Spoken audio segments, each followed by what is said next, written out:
Bienvenidos a Bnei Noyaj Academy, yo soy Tuvia. Ok, estamos estudiando sobre blasfemia. ¿Cuál es la definición concreta de blasfemia? Hay un versículo. El versículo dice, en hebreo, Noikev Shem Hashem Moisiumas. La persona que maldice el nombre de Dios, recibirá pena de muerte. Que hoy en día no se aplica esto de la pena de muerte. De hecho, entre paréntesis, cuando uno lee el texto de la Torá, parece que los matan a todas las personas, por cualquier cosa. Moviste un dedo y te mataron. Montones de penas de muerte. De hecho, nuestros sabios en el Talmud definen diferentes tipos de penas de muerte de acuerdo al lenguaje de la Torá, cómo aplica esa pena de muerte. Sin embargo, es importantísimo entender que hoy en día no se aplica nada de esto. La pena de muerte no se aplica. ¿Por qué? De hecho, tampoco algunas de las otras penas que hay en la Torá, que no son penas de muerte, tampoco se aplican. ¿Por qué? Porque hay condiciones que se tienen que cumplir para que se apliquen las penas de muerte de la Torá, o incluso las otras penas. ¿Cuáles son las condiciones? Pues punto número 1, que haya habido testigos. Y hay condiciones de qué significa un testigo. Si puede ser mujer o no puede ser mujer, tiene que ser hombre. Si entre ellos pueden ser hermanos, por ejemplo. Para dar un ejemplo sencillo, Moisés, el gran personaje que saca al pueblo de Israel de Egipto, con su hermano Aarón, que lo acompañó en el desierto y era el sacerdote, que sé yo, qué sé cuánto. Si ellos dos testifican sobre, por ejemplo, un asesinato, no es asesinato, no se aplica el testimonio de ellos, porque son hermanos. Los testigos no pueden ser cercanos uno al otro. Y de vuelta, al respecto de los testigos hay montones de condiciones, pero pongamos, para simplificar la cuestión, testigos. Tiene que haber testigos del caso. En adición a esto, otra condición es que tiene que haber habido advertencia. ¿Qué significa advertencia? Que los testigos u otra persona le haya dicho a la persona que iba a transgredir, supongamos que uno iba a matar a otro, y estaba con el cuchillo ahí a punto de matar al otro. Entonces, punto número 1, tiene que haber testigos que vean que este tipo está con el cuchillo a punto de matar a otro. Punto número 2, tienen que haberlo advertido. ¡Ey! No mates. Está prohibido matar, en la Torá dice que no se puede matar, y para la persona que comete asesinato, el castigo es tal, pena de muerte de tal y cual manera, que en este caso es justamente cortar la cabeza, etc. Igual que la pena de muerte para Bnei Noyaj, que tampoco se aplica.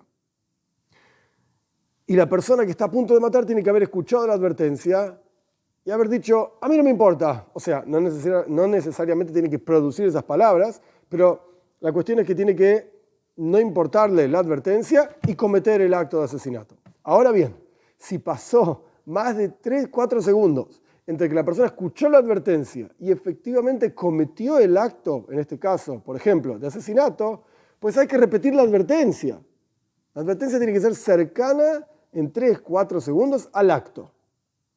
En adición a todo esto, a los testigos mismos, supongamos que hay testigos que vieron el hecho, hubo una advertencia. Los testigos mismos son revisados y analizados exhaustivamente. ¿Dónde fue? ¿Cuándo fue? ¿Con qué lo mató? ¿Qué clase de ropas tenía puesto? ¿Qué estaba pasando? Etcétera. Tantas, pero tantas condiciones que tienen que, obviamente, ser matching. Tienen que decir el mismo testimonio. No es que lo decían uno frente al otro. Primero se analizaba un testigo, luego se analizaba otro testigo.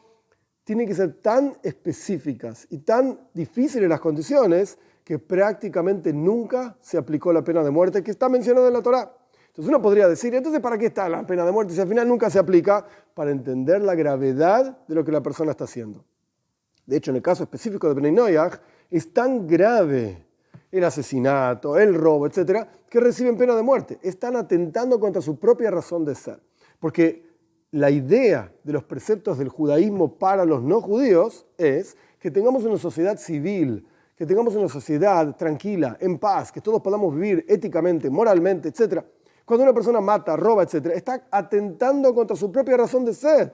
Que es, de vuelta, tu razón de ser es generar una sociedad moral y ética, y vos estás yendo contra la moralidad ética, entonces automáticamente es pena de muerte. Que de vuelta no se aplica, pero automáticamente es esta idea, por lo menos espiritualmente sí se aplica, de la pena de muerte.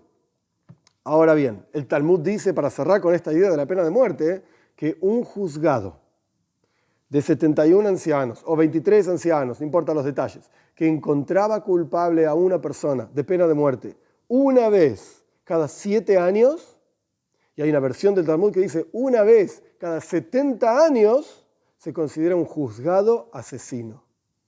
¿Qué quiere decir esto? Que de vuelta, no se aplicaba prácticamente nunca la pena de muerte. Por un lado, por la cantidad de condiciones tan difíciles que hay que tener, y por el otro lado, porque no es lo que buscamos. Sí, vamos a matar a todo el mundo porque nadie cumple esto. No. De ninguna manera.